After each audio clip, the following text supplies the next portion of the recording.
Hi, I'm Jim Gordon. I'm Lita Leapins. And welcome to another edition of Our City Tonight. Well, it may be quiet behind us right now. We're at the Fairmont Hotel Vancouver, and we're getting ready for Arts Umbrella Splash Gala. Now, we've covered this the last 3 years or 4 years. We missed the COVID time. 2020, Everybody yes. missed the COVID time, and now they're back full on track. They were there last year, too, and raised some great money for this charity. Yeah, this charity is close to our hearts, and we'll talk to those folks after this.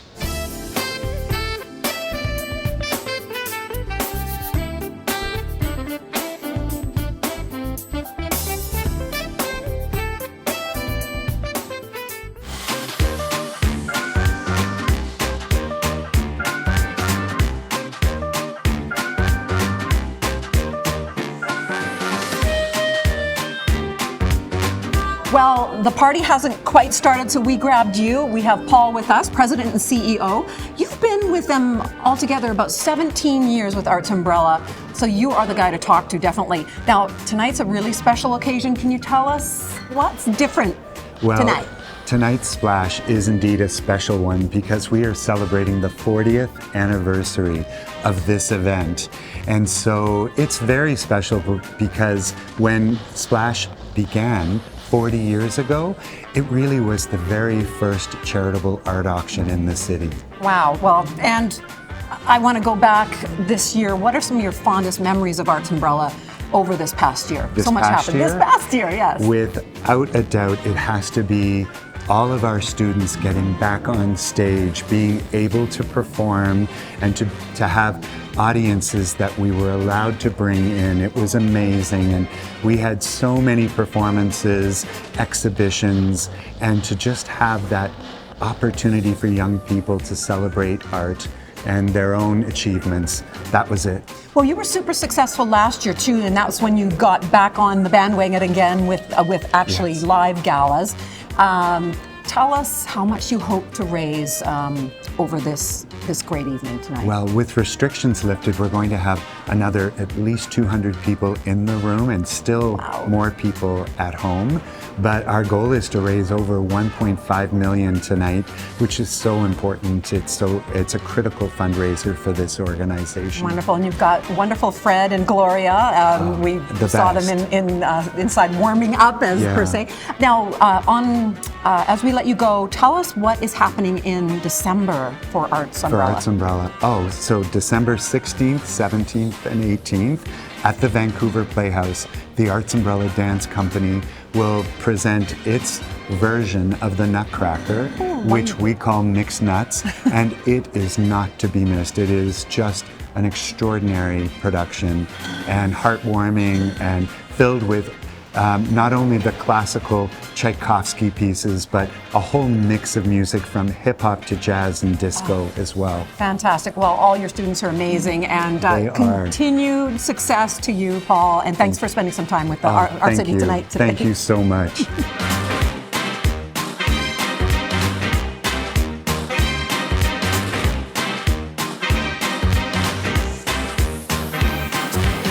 Well, I'm now joined by Andrew Booth. He is a local art collector and the author of Vancouver Art Blog.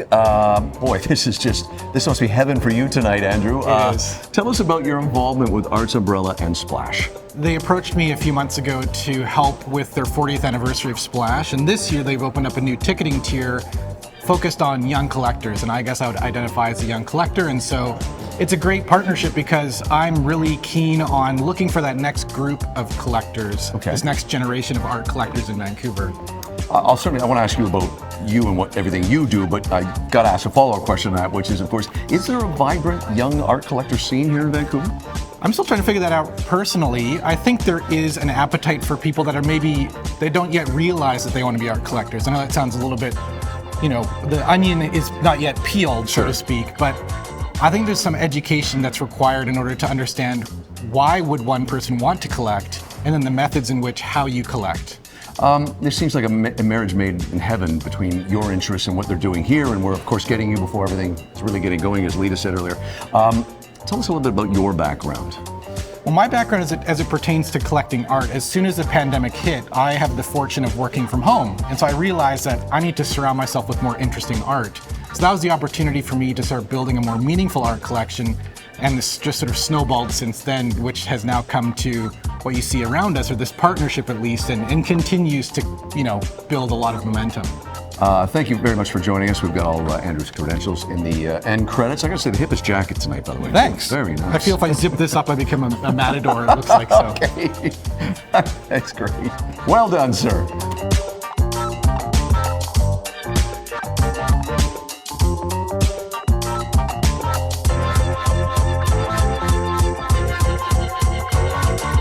Well, we're here with Lisa with Arts Umbrella. You've been with them for 4 years now. Yeah. Wow. Yeah. Now, what would you say the biggest contribution that Arts Umbrella gives back to the community? I think the biggest thing for Arts Umbrella is that every child deserves an arts education. So out of about 20,000 children and students that we see a year, 80% of those are covered by scholarships, covered by bursaries, scholarships, and donor-funded programs. So we don't want any rock unturned, and no matter what someone's circumstance, we like to offer them art. Yeah, and it's like we were talking about before. Some people think Arts Umbrella is a rich child's education, and that you've absolutely explained that it's not the case. It is really the complete antithesis of that. The founders 43 years ago, their whole mission was to make art accessible for as many children as possible, and I think we're still doing that today. Thanks, Lisa. Thank you.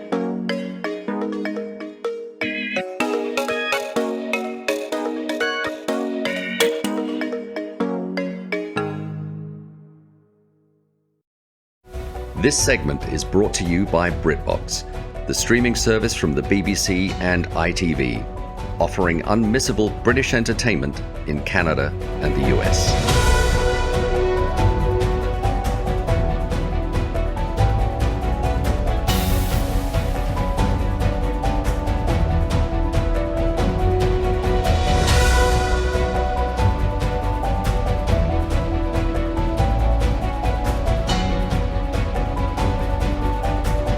Yes, another BritBox moment. Lita, it has been a while since we've done one. We did one last spring. People are not tending to binge watch during the summer. We're into the late fall now. Let's start with our first show, Sherwood. Yes.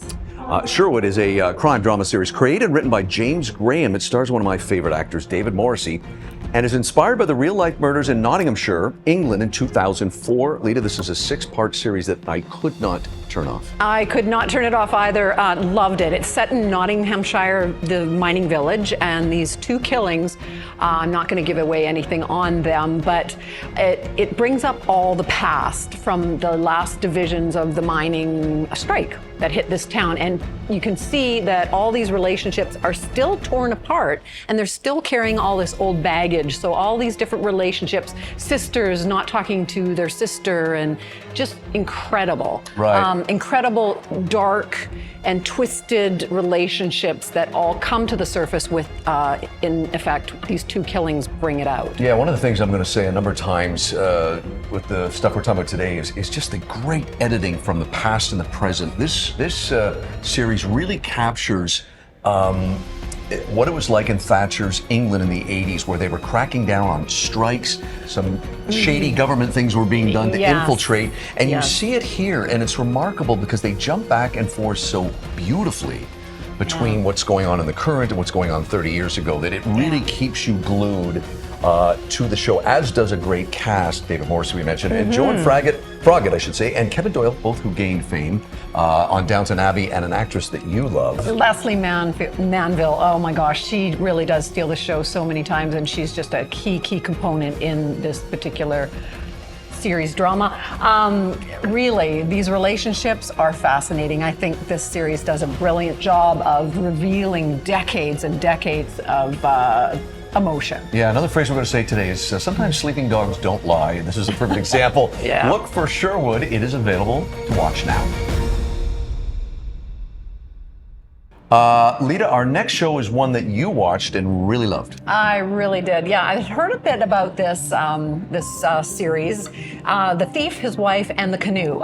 This is, again, another true story, and it's hard to believe. I mean, I can't believe it's a true story. Yeah, you can't even make this stuff up. It's some people might remember that whole story about the Darwins and the guy who got lost at sea in his canoe. It's all about an insurance fraud, scam, but it's amazing what this man is able to get his wife to do, and all the things, all the repercussions that happen to their family is just, it really is mind-blowing, but it's fascinating. They draw you in every single moment of this series. Tell me how much, and I'm assuming you did, love another one of those great British actors, Eddie Marsan. Oh, he's great. He's so smarmy. It's fantastic. And with his wife, who plays sort of the controlled woman, it really tears you apart on who to feel sorry for. They keep, as they go through the series, it is quite fascinating. And to believe this is a pair of real-life Brits, they are not cut out for a life of crime. And this actually takes you right through that and all the stress that they go through, trying to keep this fraud going. And again, the title, a rather odd one, is? The Thief, His Wife, and the Canoe. So Jim, you get the next one from the producers of Line of Duty, something we absolutely love. I was saying to you, I was sold as soon as I heard Line of Duty. Yeah, this is, again, we're going to talk about flashbacking between the present and past. This is Detective Sergeant Karen Peary. That's the name of the show, Karen Peary. She's brought up to investigate or reopen a case from 1996. The show is based on a 1996 case of a murdered barmaid. The investigation that follows is extremely flawed. So because a woman is doing a podcast, which is all the rave now, podcasts being done, which have really been helpful to cases getting reopened. But the people in St. Andrews, Scotland, where this takes place, have said, we've got to investigate this case and we have to make it look right. So they bring this young millennial woman in, a very smart, qualified woman, but she learns early on that she's been brought in because she's young, millennial, and a female. But that doesn't mean she's not going to make this look great. And so she starts investigating what went right and wrong with this murder investigation from 1996, 30 years earlier. Again, like I said about Sherwood, the way they effortlessly jump back and forth between the present and 30 years ago kind of thing is brilliant, and you follow it along. It's handled really, really well. When I first saw the Karen Peary come on and the actress who portrays her, Lauren Lyle, I thought, wow, she seems really young, but she really impressed me. Jim, sounds kind of similar to Traces. Remember what that great series that we covered last year? Which was set in Aberdeen. This is set in St. Andrews, Scotland. So this just came out recently on October 25th. Look for it, Karen Peary, available now. Well, the next one we're going to talk about is not out yet, coming out November 15th, but it stars one of your favorite British actresses. The series is called Crossfire. Yeah, stars Keely Hawes, who, again, she was in the first season of Line of Duty. She was in The Bodyguard. Love her. Love her so much. Everything she does is fantastic, including this really unique and interesting story. And this has happened in real life in our news over the last decade. It's about a British family traveling with their friends to this exclusive resort in Spain that gets overtaken by terrorists. And they're basically getting caught up in an armed assault in Spain, and you can imagine everything that entails. Yeah, and it's interesting because it really focuses on regular people. Now, we should say that Keely Hawes is a retired cop. That details come out as it comes along, but it's good. What is really good, though, is it really follows just normal, regular people stuck in the hallways and the underground garages because they're trying to save people and everything. But Keely Hawes, and I got to mention Lee Ingleby, who was in one of my favorite shows, George Gently. But a great cast, and what an interesting premise for this. Look for Crossfire, that is available November 15th with the always excellent Keely Hawes. And that is this edition of BritBox Moments. This segment was brought to you by BritBox, the streaming service from the BBC and ITV, offering unmissable British entertainment in Canada and the US.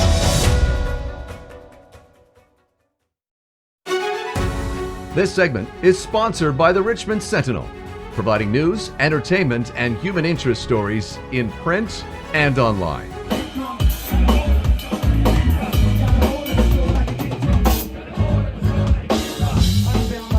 What you are looking at is a good friend of the show, Notice Prevail, performing with his band XL in Hamburg. He joins us now. Coolest guy in the room always, Prevail. Thanks for joining us, pal. Brother, great to see you. You too, man. It's great to get you because we had talked in August, and you said I'm heading out on the road and everything. Sure. Let's talk about first of all what went on in Germany. Looks like a lot of fun. Yeah, it was. So we started in Berlin and actually got to sit on a panel and speak about diversity in Canadian music. And then two of my colleagues were speaking about the same topic, but on the German and European side. Right. It was quite interesting to see those topics coalesce and the similarities, but then there are some differences as well. Yeah. Which I gotta, tip my hat to the progressive nature of our beautiful country, where we're so, I feel like we're really inclusive and very respectful of everybody's intellectual and creative properties, which I and personal properties. Which I find is amazing. So that was insightful. And then we jumped on a train and went to Hamburg and had our first ever showcase at Canada House. Yeah. Sponsored by SEMA. So essentially they lease out a space for about 4 or 5 days. All Canadian talent, and every province has a representation there. So starting from 11 o'clock until the morning, until midnight. Yeah. We got one of those slots, half an hour set, half an hour breakdown, half an hour setup for the next crew, and on you go.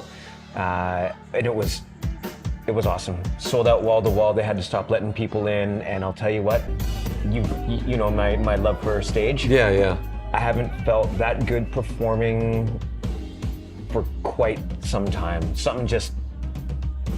The lightning bolt hit me again. I have to say, we have known each other for over 20 years. Yeah. Always followed your career and like the interesting diversity in your career and what you do.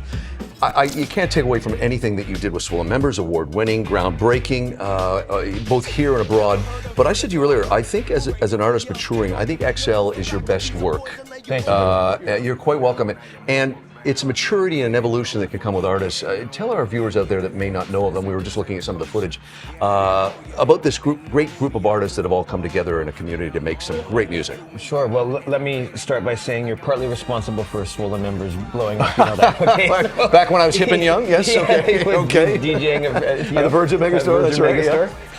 We always laugh about that. Yeah, we certainly do. But so it's there's some jazz, there's some hip hop, it's a classical sensibility, sort of overscaping everything. Our lead singer, songwriter, co-leader of the band, Dr. Lisa Norman, played flute for the Vancouver Symphony Orchestra. Yeah. So she just comes in with this writing tonality and scale that I've never had the privilege of working with in that consistency. Of course, Rob Viking, brother of 25 years. Full horn section, live drums, which I didn't realize how much I love being in front of live drums. Yeah. Behind you, just the vibration, the sensation. Sure. It's amazing. So shout out to Nick Bracewell, our amazing drummer. And the rest of the crew. I mean, it's just, I feel for the first time in my career, and I've loved being in the entertainment industry, but I actually feel like I'm a musician on this round of things, Nice. which is really exhilarating for this phase in my career. Yeah. What, I mean, no one can predict the future, but are there other things you still want to tackle? I mean, you've always been a guy that works in groups, but you also have always done the projects, I should say. Yeah. Anything before we wrap up that, because I know there's something coming up and you're going to maybe give us a little teaser, an exclusive, but you've got something coming up.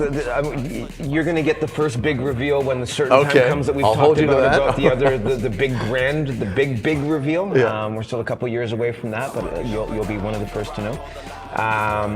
But we are shooting with XL, the band, we're shooting a documentary next year. All I can say is it's very exciting. It's a historical, I think, important piece. And it ranges from us adventuring from Ireland through France, back to Italy, where we have a recording studio there. And I think it's going to be very, very fun and short. That's okay. Yeah. Concentrated, but a really neat story about something that I think a lot of people will get a smile on their face for. I love you're always looking at doing new things. XLtheband.com for more information. It's Prevail, a longtime member of this show as a guest. My friend, always a pleasure. Brother, great to see you. Thank you too. Come on.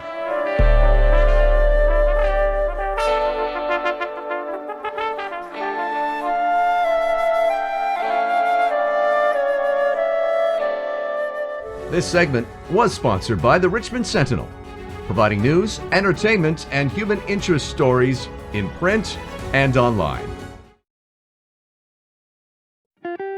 Don't forget to check out the latest print version of Our City Tonight. You can find it in Iconic Concierge magazine. In this latest edition, we spotlight Canadian singer-songwriter, The Voice, Sarah Jerem. We also check out the classic. That would be the 60th anniversary of Vancouver's iconic restaurant, High Steakhouse and Cocktail Bar. Look for all of that in Iconic Concierge magazine. It's available now.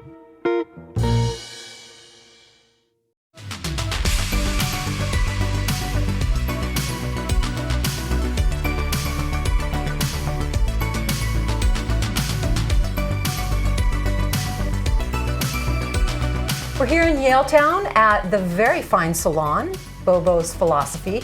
In fact, I've been going to Bobo for almost, what we were figuring out, almost 18 years. 18 years, my gosh. And yes, as Jim says, the obligatory joke of, I was 11 when I started coming, right? No. Oh my gosh. So excited to have you on the show. You are our hairdresser, our go-to guy, our hairstylist. And today we want to talk a little bit about, the season's coming upon us, that holiday season. Yes. And so what are the styles? What are people coming in and asking for to attend now that we're going to actually have some parties happening? Well, it's not anymore as used to be so many updos, which is better where women do it at home, way more easier curling on their own with curly iron, flat irons and stuff like that. Nothing specifically particular, lots of still curls that girls loving doing that, which is more casual, they don't have to be so uptight and but at the same time we're always battling with clients last minute bookings and services. Yes. It's never ending story and we're already starting now, so just let's plan it. When is your holiday parties, family parties and stuff like that. And then some clients, they're pre-booking, some waiting last minute, which is like always battling, putting us in kind of tough spots. Where we're also suggesting for clients for the holiday and packages and presents to buy some gift ideas, from the gift cards to Christmas packages from our hair products that we're using and selling as well, which is way better than just some generic London drugs, whatever. Oh, stuff. absolutely. Yeah. And what a great idea, because people love consumables. I mean, you're usually getting wine or whatever, but hair care, wow. If you can be introduced to fantastic hair care, which you've done for us, I never knew that hair care could make such a huge difference just to home styling as well as just the look of your hair, the shine and all that. So products, you're saying that there's going to be some great Christmas holiday packaging. Yes, we have a holiday packages coming, which normally Davinos and Kevin Murphy that we're selling, they're doing once a year, which is a great deal on those companies to buy that time. And as you said, like when people get introduced, that they're thinking, what is the difference between ordinary whatever shampoo $5 and $35? It's a huge difference, making everybody's life easier. And then people coming back and searching online, look at this, look at that. So at the same time, as I say, like when Italian they do something, they do a really good job. That especially Domino's company, it's amazing. And even though Kevin Murphy is good, like it's more organic and natural line, with many people now searching for that, way less sulfates and harmful chemicals in the shampoos and all those products. It's making our lives huge difference. Yeah, and it's the difference too also is it goes further because you don't need to splash on so much to actually clean your hair, and you get used to that as well. Yes. So last little question here is, I always love to ask you, when people are stuck in a hairstyle that's just, say it's 20 years old, you've always kept me up to date, which is great. What would you suggest to clients that are coming in there a little bit nervous to do a change? Well, we have a nice approaches with that, with some proper consultation, and we see where some clients also left stylists because stylists didn't suggest them to change something. They never ask, but we see they're open, but they're not sure what they want to do.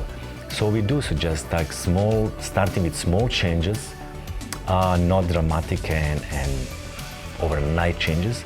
you have to be ready for that. Especially here, it's something, especially for women, really important that it makes life day and night, and then a huge difference. I agree, because you can't just tell them, oh, it'll grow back, honey. Oh no. Yeah, some people say, oh, that's kind of joke. Oh, what is the difference between good and bad haircuts? Like 2 weeks? No, it's 6 months, and you've been suffering 6 months. No. Well, I certainly haven't been suffering for 6 months. I've been having great hair, I have to say, and easy to style at home as well. Once you've cut my hair, I can go for a long time without having anything. And so thank you again. No, thank you. Bobo's Philosophy, Bobo, the owner, great team here. So certainly, we always encourage people to check this out. You are accepting new clients? Always. All right. Always. Wonderful. Okay. Thanks, Bobo. Thank you. Appreciate it.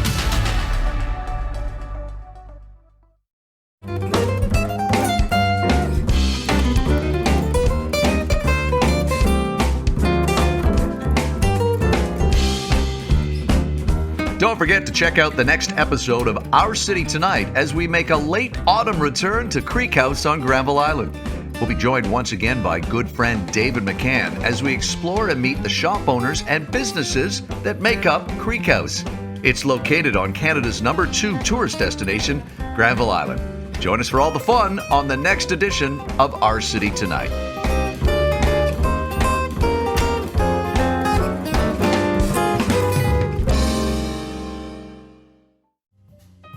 Closed captioning and other promotional considerations provided by Hamilton High Street Senior Residence, Richmond's newest senior living community.